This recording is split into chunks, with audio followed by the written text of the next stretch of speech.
आदाब, मेरा नाम डॉक्टर शर्मीन है। आज हम कैंसर और न्यूट्रिशन पर बात करेंगे। ज़्यादातर पेशेंट्स हमने अपनी क्लिनिकल प्रैक्टिस में देखा है कि वो न्यूट्रिशन पर फोकस नहीं करते, बल्कि सिर्फ बीमारी या उसके इलाज पर फोकस करते हैं। तो होता क्या है कि न्यूट्रिशन एक ऐसा एस्पेक्ट है जो अक्सर इग्नोर्ड रह जाता है। अक्सर और बेशतर कैंसर के पेशेंट्स मैल न्यूट्रिशन और वेट लॉस से सफ़र करते हैं। कैंसर के मरीज़ के लिए उसका खाली इलाज ज़रूरी नहीं है, उसका खाना और उनका पोषण उतना ही ज़रूरी है। जब खाने की कमी, वेट लॉस या न्यूट्रिशन जब पुअर होता है, जिसको हम मैल न्यूट्रिशन कहते हैं, तो मरीज़ इतना अच्छा प्रोग्रेस नहीं कर पाते ट्रीटमेंट से जितना कि अगर वो वेल नरिश्ड हों। क्योंकि कैंसर खुद एक ऐसी बीमारी है जो नरिशमेंट को पुअर कर देती है, यानी कि नरिशमेंट हमारी बॉडी का कम कर देती है।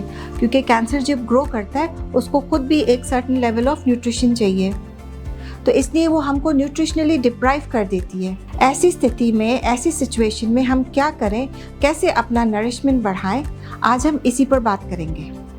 समझना ये है कि न्यूट्रिशन एक इम्पॉर्टेंट कंपोनेंट है हमारे कैंसर से हीलिंग के लिए। न्यूट्रिशन एक ऐसा प्रोसेस है जिससे हमारी बॉडी खाना खाने से ग्रो करती है और हील करती है। न्यूट्रिशन एक इम्पॉर्टेंट एस्पेक्ट है ट्रीटमेंट से पहले या ट्रीटमेंट के दौरान या फिर ट्रीटमेंट के बाद। तीनों ही कंडीशंस में न्यूट्रिशन जो है आपका बहुत प्रॉपरली मैनेज्ड होना चाहिए। जब एक कैंसर पेशेंट वेल नरिश्ड होता है तो फिर उसके जो ट्रीटमेंट के साइड इफ़ेक्ट्स हैं वो उनको कम पता चलते हैं। इसके साथ साथ ट्रीटमेंट की टॉक्सिसिटी या कॉम्प्लिकेशंस भी कम मालूम पड़ती है और ट्रीटमेंट्स वो पूरा ले पाते हैं, यानी कि वो कंप्लीट ट्रीटमेंट ले पाते हैं। अगर वो पुअरली नरिश्ड होते हैं या मैल नरिश्ड तो अक्सर ट्रीटमेंट्स जो होते हैं वो ज़्यादा टॉक्सिसिटी दिखाते हैं, कॉम्प्लिकेशंस बढ़ जाते हैं और वो ट्रीटमेंट पूरा ले भी नहीं पाते। कैंसर पेशेंट्स के जो केयर गिवर्स हैं उनको समझना है कि खाली बीमारी का इलाज इम्पॉर्टेंट नहीं है, न्यूट्रिशन भी उतना ही इम्पॉर्टेंट एस्पेक्ट है और इसको हमें कॉम्प्रोमाइज़ नहीं करना। तो ज़्यादातर पेशेंट्स कैंसर के वेट लॉस होता है उनमें, और वेट लॉस के साथ साथ almost 40 to 80% patients malnourished होते हैं, यानी कि उनका न्यूट्रिशन जो है वो पुअर है। तो उनके अंदर वेट लॉस के साथ साथ इन्फेक्शंस फाइट करने की जो एबिलिटी है वो भी कम हो जाती है, क्वालिटी ऑफ लाइफ पुअर हो जाती है और कभी कभी सर्वाइवल स्पैन भी पुअर हो जाता है। आइए अब देखते हैं कि कौन सी ऐसी चीज़ें हैं, किन वजूहात की वजह से कैंसर जो है वो न्यूट्रिशनली पुअर कर देता है हमको। तो सबसे इम्पॉर्टेंट समझना ये है कि कैंसर खुद एक डिस्ट्रक्टिव फिनोमेना है और जो कैटाबॉलिक प्रोसेसेस होते हैं उससे हम न्यूट्रिशनली डिप्राइव्ड हो जाते हैं। साथ में जो कैंसर के ट्रीटमेंट्स हैं वो भी हमको टॉक्सिसिटी करते हैं और उस टॉक्सिसिटी की वजह से भी अक्सर पेशेंट्स जो हैं वो न्यूट्रिशनली पुअर हो जाते हैं। कैंसर ट्रीटमेंट्स जो अफेक्ट करते हैं न्यूट्रिशन को, उनमें से जैसे कि कीमोथेरेपी, सर्जरी, रेडिएशन या कोई भी टॉक्सिक ट्रीटमेंट। कुछ ऐसे कैंसर्स हैं जैसे हेड एंड नेक का कैंसर या फिर ईसोफेगस का कैंसर या फिर स्टमक का, पैनक्रियास या कोलन कैंसर। ये कुछ ऐसे कैंसर्स हैं जिनमें खाना जो है वो मुश्किल से स्वेलो होता है या फिर मुश्किल से डाइजेस्ट होता है या फिर मुश्किल से पचता है। किसी भी वजह से खाना जो है वो कम जाता है बॉडी में, जिसकी वजह से पेशेंट्स अक्सर काफ़ी सिवियरली मैलनरिश्ड हो जाते हैं। एक सीवियर फॉर्म ऑफ मैलनरिशमेंट को हम अक्सर कैकेक्सिया भी कहते हैं। कैकेक्सिया में पेशेंट्स जो है वो इमैशिएटेड हो जाते हैं, यानी कि मसल मास और फैट लॉस बहुत सीवियर होता है। ये कंडीशन मोस्टली जब पेशेंट्स में ऑब्स्ट्रक्शन हो या फिर ट्यूमर जो प्रोग्रेस कर रहा हो या फिर ट्रीटमेंट्स बहुत टॉक्सिक हो, तब जाके ये कैकेक्सिया की स्टेट में भी लैंड अप कर जाता है। हमारे मुल्क में बहुत सारे ट्रीटमेंट्स अवेलेबल हैं, तो लोग जो है अक्सर परहेज़ करने लगते हैं, यानी कि अन्न नहीं खाएंगे, अनाज नहीं खाएंगे, दूध और डेयरी बंद कर देंगे। तो बहुत सारे खाने जब आप फूड रिस्ट्रिक्शंस करने लगते हैं उससे भी मैल न्यूट्रिशन हो जाता है। कभी कभी एक्सट्रीम वेट लॉस ट्रीटमेंट की वजह से हो सकता है, जैसे सर्जरी, रेडिएशन या कीमोथेरेपी। इसके साथ साथ कुछ और भी कंडीशंस हैं जिनकी वजह से वेट लॉस या मैल न्यूट्रिशन होता है, जैसे कि एनोरेक्सिया। एनोरेक्सिया का मतलब फूड फियर या फूड एवर्जन। फिर नोजिया हो सकता है, नोजिया से वोमिटिंग हो सकती है, वोमिटिंग से जब वोमिट होता है तो खाना बाहर चला जाता है, तो उससे वेट लॉस हो सकता है। फिर डायरिया से भी वेट लॉस होता है और इसके साथ साथ कभी कभी एक्सट्रीम फैटिग भी वेट लॉस करती है। इन सब कंडीशंस का प्रॉपर मैनेजमेंट पॉसिबल है और अगर हम अपनी अवेयरनेस बढ़ाएं तो हम इन सारी कंडीशंस को मैनेज कर सकते हैं जिनकी वजह से हमारा वेट लॉस हो रहा है या हमें न्यूट्रिशनली पुअर हो रहा है। अब हम बात करेंगे कैसे अपने न्यूट्रिशन को आप इम्प्रूव कर सकते हैं। ऐसे कौन से पॉइंटर्स हैं, इन पॉइंटर्स को आई रिकमेंड कि आप इनको एक डायरी में लिख लीजिए ताकि आप अपना न्यूट्रिशनल लेवल अपना या अपने पेशेंट के लिए बढ़ा सकते हैं। सबसे पहले तो खाना वो खाना चाहिए कि जिससे कि हमारी सेहत बने। तो एक तो सही अमाउंट में खाना खाएं, सही खाना खाएं जो पौष्टिक हो, आपको न्यूट्रिशनली साउंड करे, और बैलेंस डाइट खाएं। इसके अलावा खाना जो है वो मॉडरेशन में ही खाना चाहिए, और खाना ऐसे नहीं खाएं कि आपका वज़न जो है वो एक्सेस वेट में चला जाए, यानी कि आप ओबीज हो जाएं, क्योंकि ओबेसिटी और एक्सेस बॉडी वेट आपकी कैंसर की ग्रोथ को बढ़ाती है।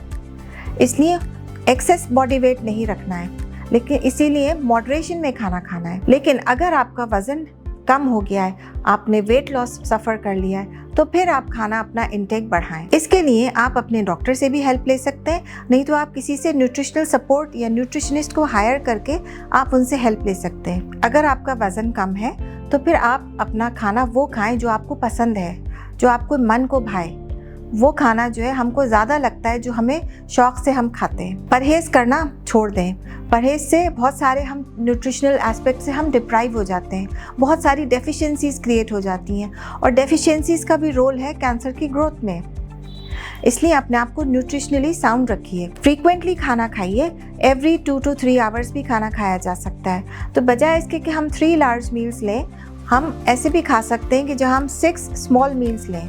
एक और इम्पॉर्टेंट पॉइंट है, खाने को अवॉइड मत करिए। कोशिश करिए कि जो मील का टाइम है आपका, जो खाना खाने का वक्त है, उसमें आप खाना खाएं, क्योंकि खाना जो है उसको आपको एक प्रायोरिटाइज करना है। खाली खाना प्रायोरिटाइज नहीं करना है, ईटिंग हेल्दी भी प्रायोरिटाइज करना है। एक बहुत इंपॉर्टेंट चीज़ जो मैं बता दूँ, जो मैं अपने सारे पेशेंट्स को बताती हूँ, कि एक वेट चार्ट मेंटेन करिए। अपना वेट चार्ट बनाइए, मॉर्निंग और इवनिंग अपना वेट रिकॉर्ड करा करिए।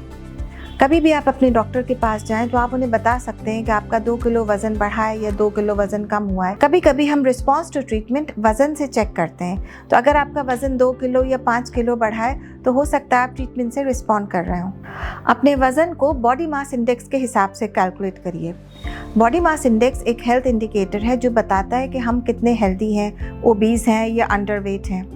हमारा जो बॉडी मास इंडेक्स है वो आप गूगल करने से भी कैलकुलेट कर सकते हैं। आपका weight upon height in metre squared होता है, तो weight in kg divided by height in metre squared. ये एक बहुत अच्छा इंडिकेटर है आपकी हेल्थ को बताने के लिए। आपका बॉडी मास इंडेक्स रफली बिटवीन 20 to 25 होना चाहिए। 25 एंड अबव ओवरवेट या ओबेसिटी होता है, एंड लेस देन 20 अंडरवेट होता है। कुछ चीज़ों का आपको ख्याल रखना है। पेन नहीं होना चाहिए। किसी भी मरीज़ का एक बेसिक राइट है कि वो पेन में नहीं रहे, चाहे वो किसी भी बीमारी में हो। तो कोशिश करिए कि अपने पेन को मैनेज करिए। Pain should be well managed at all times of cancer treatment. Pain आपको नहीं होना चाहिए, क्योंकि पेन से स्लीप कॉम्प्रोमाइज़ होती है और खाना भी कॉम्प्रोमाइज़ होता है। हेल्थ हमेशा होलिस्टिक होती है। Health is not about physical aspect. There are 4 dimensions to health, जिसमें स्पिरिचुअल, इमोशनल और सोशल वेलबींग भी इम्पॉर्टेंट है। तो अपना मूवमेंट भी बढ़ाएं, फिजिकली एक्टिव हों। जब आप कैंसर का ट्रीटमेंट ले रहे हो तो फिर कोशिश करिए अपने आप को फिजिकली एक्टिव भी रखें। थोड़ी बहुत एक्टिविटी आपको करनी चाहिए ताकि आपका डाइजेशन इम्प्रूव हो, आपका एब्जॉर्प्शन इम्प्रूव हो। तो चाहे आप खाली वॉक ही कर लें अपने घर में, ये भी एक अच्छा तरीका है अपनी हेल्थ को इम्प्रूव करने के लिए। इसके साथ साथ अपने कुछ टूल्स डेवलप करिए जिससे आपका स्ट्रेस लेवल कम हो। जब हम स्ट्रेस में होते हैं तो हमारा न्यूट्रिशन कॉम्प्रोमाइज्ड होता है, हम इतने अच्छे से खाते नहीं हैं, या तो हम ओवर ईटिंग करते हैं या फिर हम अंडर ईटिंग करते हैं। तो स्ट्रेस हमारा बहुत अच्छे से मैनेज होना चाहिए। और एक बहुत अच्छा टूल है स्ट्रेस को मैनेज करने का, वो है योगा। और हम क्योंकि एक लैंड ऑफ योगा में रहते हैं, हम लोग ब्लेस्ड हैं, we already have it in us. Yoga is a good practice जिससे आप स्ट्रेस को मैनेज कर सकते हैं। इसके साथ साथ हर रोज़ प्राणायाम और डीप ब्रीदिंग करिए, और साथ में ध्यान लगाना सीखिए। ध्यान इज़ ऑल्सो इम्पॉर्टेंट। जो भी आप एक्सरसाइज करें वो एक्सरसाइज हो जिसमें आपको अच्छा लगे, जिसको आप इंजॉय करें, जिससे आपका मूड एलिवेट हो, और फिर आप जो है वो बहुत सारी चीज़ों में इम्प्रूव करेंगे। तो लाइट एक्सरसाइज या लाइट टू मॉडरेट एक्सरसाइज बहुत बेनिफिशियल है। कोशिश करें एक जगह नहीं बैठें। एक जगह बैठने से हमारा स्ट्रेस लेवल्स भी बढ़ता है, हम सेडेंट्री फेज में आते हैं, और बीइंग सेडेंट्री हमारे लिए बहुत नुकसानदेह है। ये हमारा वेट भी बढ़ाता है। एक बहुत इंपॉर्टेंट फैक्टर जिसको हम अक्सर इग्नोर करते हैं वो है हमारी स्लीप। स्लीप में हमारी हीलिंग होती है। जब हम स्लीप स्टेट में एंटर करते हैं तो हमारी बॉडी के रेपरेटिव फंक्शंस जो होते हैं वो एक्टिविटी में आ जाते हैं। तो यानी कि हमारी बॉडी जो है वो हीलिंग की तरफ चलती है। तो हमको स्लीप जो है वो अपनी प्रॉपर लेनी है, रफली 8 to 10 आवर्स एवरी डे हमको अपनी स्लीप लेनी है। ये माइंड में रखिए कि आपकी स्लीप जो है वो डीप होनी चाहिए। You should enter into deep sleep, और स्लीप उचाट नहीं होनी चाहिए।